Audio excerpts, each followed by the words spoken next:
Rick's List, CNN weekday afternoons, 3 Eastern.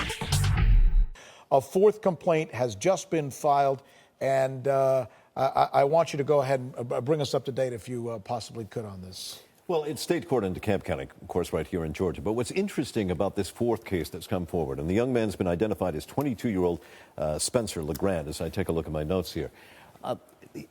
Reportedly, the first contact between Bishop Eddie Long and this young man takes place not here in Atlanta at the New Birth Church, but at a subsidiary church up in Charlotte. Now, it is known that there are a number of these satellite congregations, but the Charlotte congregation was the first one to be opened after the main body of the church was opened here in Atlanta. So in March of 2003, according to this complaint, that young man, Spencer, is in the audience or in the whole parish complex on the very first time that a service is held there in Charlotte. You and I spent a lot of time talking during the commercial, so I forgot to tell the viewers that I was talking to Marty Savage. So, Marty, thanks for coming out here and picking up the story for us. Is it the same allegations that we heard from the other young men, that he used his power, his prestige, gave them gifts, et cetera, in other words, as a way of getting to them, so to speak? It is, except in this case, Rick, there seems to be more detail and more time that goes into this whole evolution of the relationship between the two.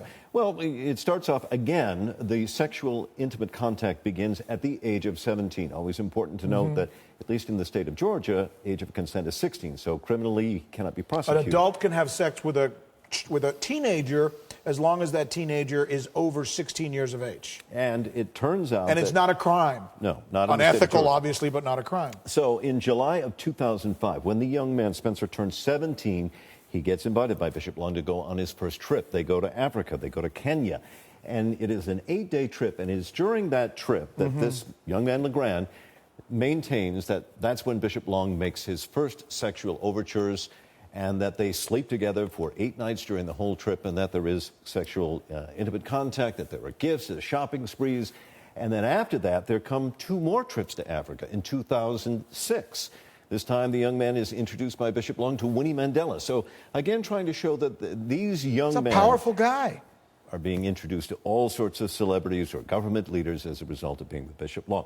Then, as I move on... By the way, is there anything in there as to why would you take this young man on a dignitary's trip to Africa like this? It doesn't go into that specifically. But the next step after that is in 2007, Bishop Long, again according to this complaint, invites the young man to come to Atlanta, to enroll in college here, and supposedly pays all of his tuition fees. On top of that, provides him with an automobile, a Dodge Intrepid, and provides him with a place to live, a house in which this young man supposedly does not have to pay any rent, but is allowed to live. And then, of course, it's alleged that Bishop Long comes over and engages in sex. And the allegation, of course, is that it's not just Bishop Long's personal money that he's using, but the money of the church. The money of the church, yeah. And so he's taking the money that he's taking from the till, so to speak, right? Tax-exempt money, by the way, it should be pointed out. And he is apparently working with the knowledge of other members of the church, that they are aware, at least, that these houses are being provided, that the automobiles are being provided, that these gifts are being provided. Wow. And this is the fourth. Right. It just happened a few minutes ago. Any chance there might even still be more? What are the lawyers saying? We'd heard out there the lawyers have been, well, they don't like to talk about numbers. We're talking about B.J. Bernstein, who is the one who represents now all 4 of the people who have filed these suits. They won't specifically say numbers, but they do hint that there could be more people that come forward.